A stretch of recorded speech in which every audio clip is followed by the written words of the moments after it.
নমস্কার বন্ধুরা, আজকে আমরা আছি নামখানাতে, যেখানে দেখতে পাচ্ছেন আমার পিছনে বেনামির পন্ড আছে। তো এখানে আমি এক চাষি ভাইয়ের এখানে ভিজিট করতে এসেছিলাম। ওনার পুকুরগুলো রেডি হচ্ছে, অলরেডি শুকনো প্রিপারেশন কমপ্লিট হয়ে জল তোলা শুরু হয়ে গেছে এবং মাছ পড়বে কিছুদিনের মধ্যে। তো জল কালচার চলছে, এখন জলের প্রিপারেশনগুলো চলছে, তো কিছুদিন পরেই মাছ পড়বে।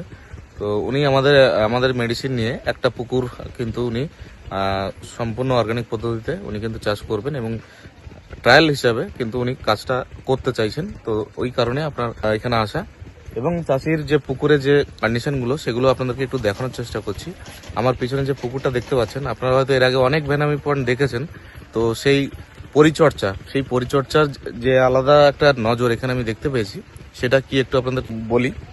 এই যে আমার পিছনে দেখতে পাচ্ছেন যে জাল দেখতে পাচ্ছেন, নেট দিয়ে পুরো পুকুরের উপরটা কিন্তু নেট দিয়ে ঢাকা আছে, মানে কোনো দড়ি বা সুতো টানানো না, পুরো নেট দিয়ে, নেট জাল, মানে নেট বলতে কি, এগুলো কি জাল বলে দাদা?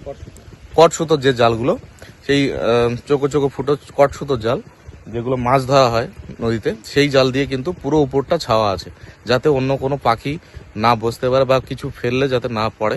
সেই কারণে কিন্তু পুরো পুকুরটা 4টে পন্ড পুরোটাই কিন্তু উপর দিয়ে ঢাকা আছে, যাতে কোনো রকম বাইরের কোনো জিনিস এসে পাখি না ফেলে বা পাখি না এসে বসে।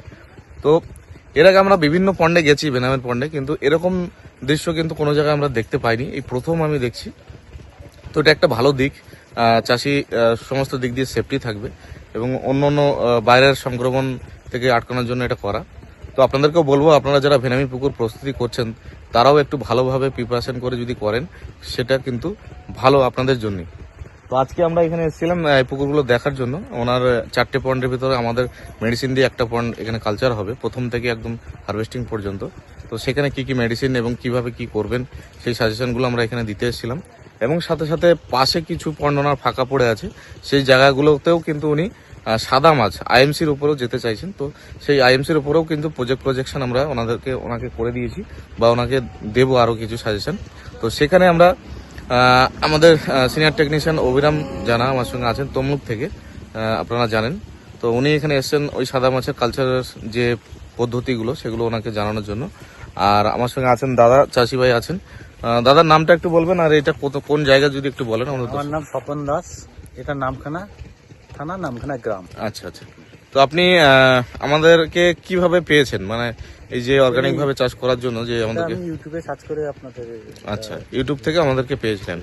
তো আপনি এর আগেও বেনামি করেছেন, তো মোটামুটি আপনি কি বুঝতে পারছেন, মানে কেমিক্যালে করাটা কি ভালো না অর্গানিকে সাধারণ পদ্ধতিতে? দিনে যা আসছে অর্গানিকেই যাওয়াটা সবচেয়ে বেটার, সব দিক দিয়ে সুবিধা থাকে এবং ঝুঁকিটাও কম থাকে।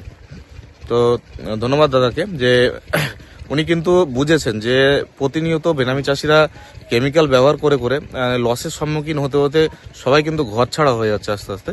তো যদি কেমিক্যালটা বাদ দিয়ে আস্তে আস্তে যদি প্রাকৃতিক উপায় বা অর্গানিক উপায়ে যদি আমরা চাষটা করি, তাতে কিন্তু ঝুঁকি মুক্ত থাকে বা ঝুঁকিটা কম থাকে, সেটা কিন্তু উনি বুঝতে পেরেছেন। এবং উনি কিন্তু অর্গানিক পদ্ধতিতে আমার মেডিসিন করার আগেও কিন্তু নিজেও অর্গানিক পদ্ধতিতেই কিন্তু কালচারটা এখানে করছিলেন।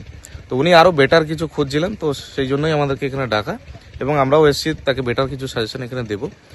আর আপনাদেরকেও বলবো, আপনারা যারা বেনামি চাষ করছেন তারা অবশ্যই দেখুন আপনাদের কেমিক্যাল পদ্ধতিতে কতটা কি হচ্ছে। হয়তো আপনারা হাই স্টকিং করতে পারছেন, কিন্তু হাই স্টকিংটা কিন্তু অনেক ঝুঁকিপূর্ণ। আপনারা একটু লো ডেন্সিটিতে অর্গানিকভাবে অনেক কম খরচে কিন্তু বেনামি আপনারা তুলতে পারবেন। তো প্রত্যেকটা চাষিকে বলবো, তো আপনারা এই সিস্টেমটা যদি একটু চেঞ্জেস করে দেখেন, আপনারা কিন্তু অনেকটাই কিন্তু রোগমুক্ত পুকুর কিন্তু করতে পারবেন।